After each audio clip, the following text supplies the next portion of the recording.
আমরা প্রায় দেখি বাজারের মিষ্টির দোকানগুলো আমার হিন্দু ভাইদের। লালমনির হাটে মিষ্টির দোকান, দইয়ের দোকান কারা চালায়? হিন্দুরা চালায় না?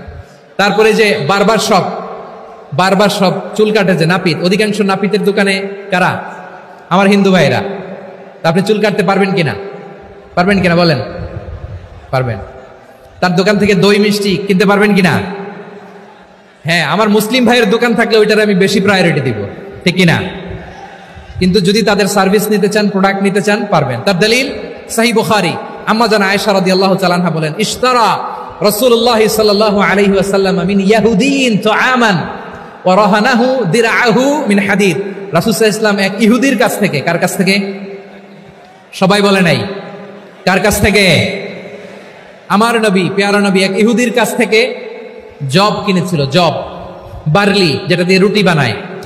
ওই জবের দাম দেওয়ার টাকা পয়সা নবীর কাছে ছিল না, ফলে নবী ওনার একটা পোশাককে মর্গেজ রেখেছিলেন, মর্গেজ, বন্ধক, যে এখন এটার দাম দিতে পারবো না, কয়েক কেজি বার্লি নিয়ে যাই,